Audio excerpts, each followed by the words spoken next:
अस्सलाम वालेकुम नाज़रीन, मैं अब्दुल जवाद सुमरो आपकी खिदमत में हाज़िर हूँ behind the news with Abdul Jawad Soomro program के सेगमेंट के साथ।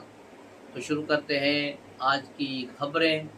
कल से घमसान का रन पड़ा हुआ है इस्लामाबाद में, और हर नज़र इस्लामाबाद की तरफ है और हर कान इस्लामाबाद की तरफ है कि यहाँ क्या खबरें चल रही हैं, क्या सरगोशियाँ हो रही हैं।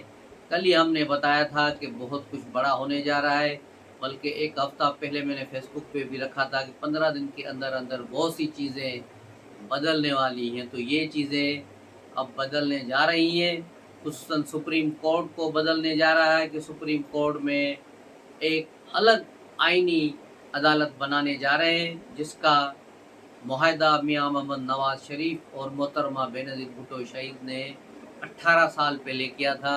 मिसा के जमहूरियत करते हुए उस वक्त कहा था कि ऐसी अदालत बननी चाहिए, सुप्रीम कोर्ट की जुडिशल कोर्ट होनी चाहिए जो सिर्फ आइनी मामला देखे, कानून और आइन को देखे, पार्लियामानी मामला को देखे, ताकि दीगर सुप्रीम कोर्ट जो है आम आदमियों के मुकदमात देखे। क्योंकि वहाँ अगर सियासी मुकदमे चलते रहते हैं तो आम जो पिटिशनर हैं बेचारे ओवररुल जाते हैं और सालों उनकी कोई सुनवाई नहीं होती। तो उस कोर्ट को अलग कर दिया जाए और आइनी कोर्ट को अलग कर दिया जाए, लेकिन इस तजवीज़ पर अमल नहीं हुआ। और जो इफ्तिखार चौधरी उर्फ डिपर जो चीफ जस्टिस आया था, उसने 19वीं तरमीम जो है इनको ब्लैकमेल करके कराई, क्योंकि उस वक्त जो है इस्टेब्लिशमेंट भी उसके साथ मिली हुई थी। तो उस वक्त ये 19वीं तरमीम करके पार्लियामेंट का ये अख्तियार ख़त्म किया गया, और जो पार्लियामानी कमेटी जजेस का तकर्र करती थी वो भी ख़त्म कर दिया गया। उसके बाद फिर इफ्तिखार चौधरी ने अपने लोग वहाँ भर्ती करने शुरू कर दिए, अपने चैम्बर के लोग, अपने मामू चाचे भर्ती कराए। उसके बाद फिर साकिब निसार आया, खोसा आया, गुलजार आया और फिर ये बंदयाल आया। इन सब ने अपने अपने चैम्बरों के और अपने अपने एसोसिएशंस के लोगों को भर्ती कराया, जो इनके चमचागिरी ग्रुप में शामिल थे, जो इनके आगे पीछे घूमने वाले थे, उनको उठाया। किसी ने कोई अपना बेटा उठवाया, किसी ने भतीजा को उठवाया, किसी ने दामाद को जज बनाया। तो ये सिलसिला चल रहा है। और ये फिर जनरल फैज़ हमीद की भी करामात इसमें शामिल थी, जिसने ढूंढ ढूंढ के ऐसे लोगों को ढूंढा जिनका माइंड सेट जो है जनरल फैज़ हमीद के साथ मिलता था, और जिसका बुनियादी मकसद इमरान खान को अपने साथ रखना था और इमरान प्रोजेक्ट को आगे चलाने के लिए ऐसे जजेस की ज़रूरत थी। और वही जजेस इस वक्त तमाम अदालतों में, high court, Islamabad high court और KP, Lahore high court, Sindh high court और सुप्रीम कोर्ट में सिस्टम के साथ बरसर पेकार है इस वक्त। क्योंकि इनके पीछे जनरल फैज़ हमीद था, उसकी ताकत थी, और वो उनको कह रहा था कि तुम खींच के रखो, मैं बैठा हूँ। 6 जजों का जो ख़त था, इसके पीछे भी जो कहानी थी वो भी मुबैना तौर पर सामने आ गई कि उसके पीछे भी फैज़ था, और इस फैज़ की करामात की बदौलत ये जमे हुए थे। लेकिन फैज़ की गिरफ्तारी के बाद अब ये यतीम बन गए हैं, और लेकिन अब ये न आगे जा सकते हैं न पीछे जा सकते हैं।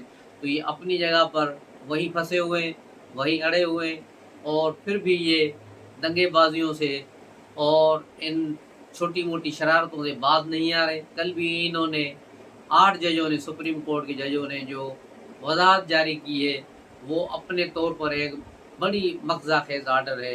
उसमें भी मुझे तो ये लगा ये जोक कर रहे हैं पाकिस्तान की कौम के साथ। जब एक आर्डर आया उसकी वज़ाहत आ रही है, 2 महीने पहले एक अदालती फ़ैसला हुआ, उसकी वज़ाहत आ रही है, और वज़ाहत में वो चीज़ें शामिल की जा रही हैं जो इस फ़ैसले के बाद आई हैं। कुछ वो भी सारी इसमें वज़ाहत में शामिल कर ली गई हैं। तो ये क्या मज़ाक हो रहा है? ये जजेस हैं या क्या हैं?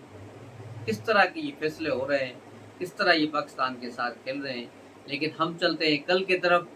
कल से आज तक मौलाना फजल रहमान सेंटर बने हुए हैं, बल्कि यूँ कहा जाए कि वो इस्लामाबाद के मेन घंटाघर बन गए हैं कि हर गाड़ी, हर रास्ता मौलाना फजल रहमान के घर की तरफ जा रहा है। कल से आज तक हुकूमत कोई 12 मरतबा, और पीपल्स पार्टी वाले 3 मरतबा, और पीटीआई वाले कोई 12 मरतबा जा चुके हैं। अब से थोड़ी देर पहले भी आखिरी जो मुलाकात की थी असद कैसर ने, मौलाना फजल रहमान से जब वो पार्लियामेंट हाउस पहुँचे हैं। पार्लियामेंट हाउस पहुँचने के बाद उन्होंने स्टैंडिंग कमेटी, जो स्पेशल कमेटी बनाई गई है पार्लियामेंट्री की, उसकी सदारत की, उसमें शिरकत की और उन्होंने तजवीज़ पेश की कि ये जो आइनी इस्लाहात होने जा रहे हैं इनमें थोड़ी बहुत अभी मुशावरत की ज़रूरत है। कुछ उन्होंने मज़ीद पॉइंट्स दे दिए कि ये होनी चाहिए। ज़ाहिर है उस पर थोड़ा काम होगा। इसके लिए फिर इसका काबीना का इजलास भी मुलतवी कर दिया गया है कल सुबह 11 बजे तक, और कौमी असम्बली का इजलास भी मुलतवी कर दिया गया है। चल रही है पीटीआई वालों के पास जो सोशल मीडिया पर कि बस मौलाना बस आ रहे हैं, बस पीटीआई के साथ मिल रहे हैं। पीटीआई के साथ मिल के क्या करेंगे मौलाना? मौलाना साहब पहले दिन से ही गवर्नमेंट के साथ मिले हुए हैं।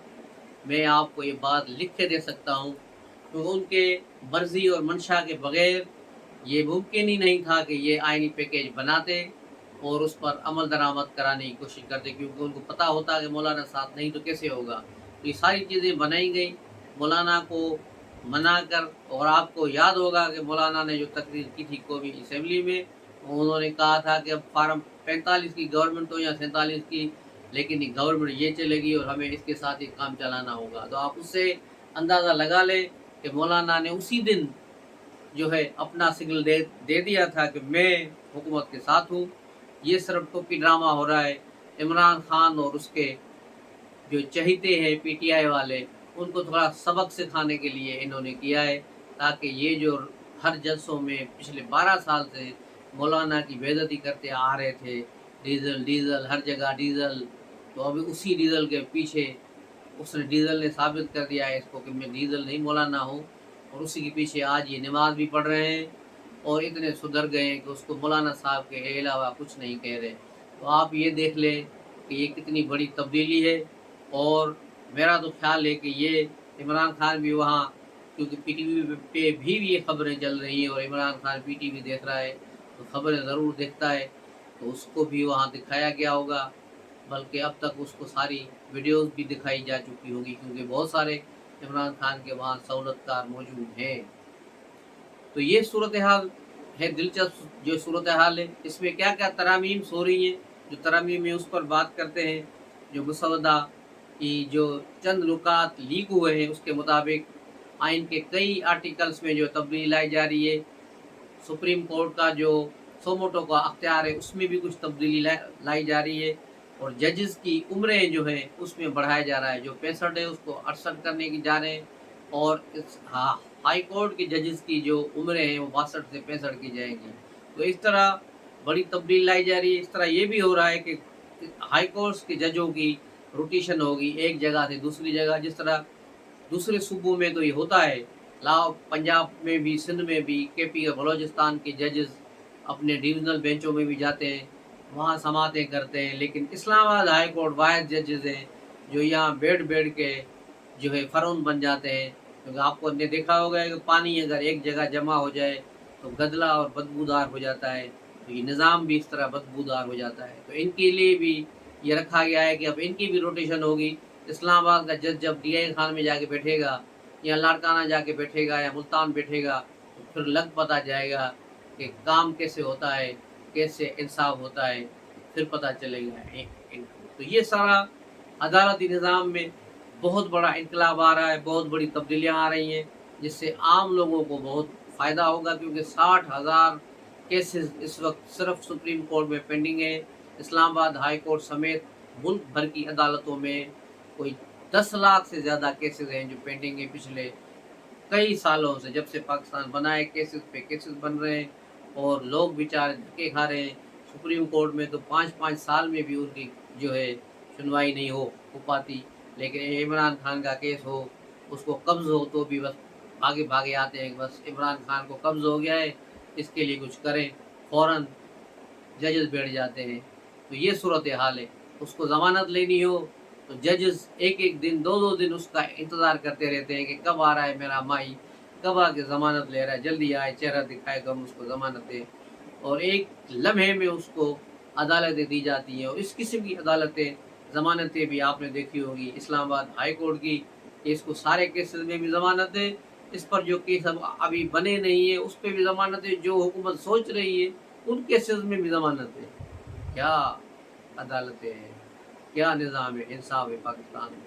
इसको ठीक करने का वक्त आ गया है और मैं समझता हूँ हुकूमत ने बहुत ज़बरदस्त किस्म के इकदाम किए हैं और उम्मीद है कि ये कल कौमी असम्बली और सेनेट से 2/3 अक्सरियत के साथ पास हो जाएंगे। जहाँ तक सवाल है इनके वोटों का, तो इसमें 3 वोट कौमी असम्बली में कम पड़ रहे हैं, लेकिन 6 आज़ाद उम्मीदवार ऐसे हैं जो पीटीआई के उम्मीदवार नहीं हैं। उन्होंने वहाँ इलेक्शन कमीशन में पीटीआई का हलफनामा भी जमा नहीं कराया, इसलिए वो 6 के 6 आज़ाद अरकान हैं और वो ही जो है ये गेम चेंजर होंगे और वही गेम चेंज करेंगे और इंशाल्लाह कल ये सारा मामला खुश असलूबी से हो जाएगा। मियाँ नवाज़ शरीफ जो बहुत लेट इस्लामाबाद पहुँचे, उसके बारे में भी ये ख्याल है कि आज उसकी 12 बजे के बाद रात को आज उसकी किसी वक्त भी मुलाकात हो सकती है। वो तो देखेंगे उस मुलाकात के बाद मौलाना फजल रहमान के साथ होने वाली उस मुलाकात के बाद क्या नई सूरत हाल, नई डेवलपमेंट होती है, क्या क्या नई डेवलपमेंट सामने आती है। लेकिन मेजर जो पोर्शन है वो यही है कि जो इनका खत था, जो इन्होंने कल आर्डर जारी किया है 8 जजों ने, जल्दी निकले हैं बाहर। 2 महीने छुप के बैठे हुए थे, छुट्टियों पे अयाशियाँ कर रहे थे और 2 महीने के बाद आकर अचानक इन्होंने एक दिन पहले उसको पता चला कि यहाँ अदालती आईनी तरामीम आ रही है, तो बस इसको के जो है पिटीशन को सामने लाया जाए। उसके बाद ये पिटीशन सामने लाई गई और उसका आर्डर जारी कर दिया गया। जल्दबाजी में आर्डर जारी किया गया और उसमें बहुत सी ऐसी चीज़ें हैं जो नहीं होनी चाहिए थी, लेकिन जो हुआ सो हुआ। लेकिन इलेक्शन कमीशन ने भी आगे से टका सा जवाब दे दिया है।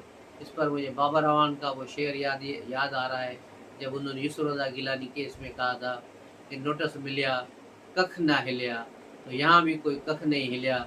ये इनका आर्डर शायद डस्टबिन में चला गया।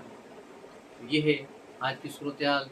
इंशाल्लाह कल सुबह जो नई डेवलपमेंट होगी उसके साथ हाज़िर होंगे और आपको इस्लामाबाद से वो खबरें आपको लाएंगे जो आप मीडिया में नहीं नज़र आ रही, मीडिया आपको नहीं दिखा रहा, लेकिन हम आपको बताएंगे, एक एक चीज़ आपको खोल के बताएंगे। यह बताएंगे कि पीटीआई ने क्या क्या मौलाना को ऑफरें की हैं और हुकूमत की ऑफरें क्या हैं, ये सारी चीज़ें भी सामने लाएंगे। कल मिलते हैं अगले व्लॉग में, तब तक के लिए इजाज़त दीजिए। अस्सलाम वालेकुम।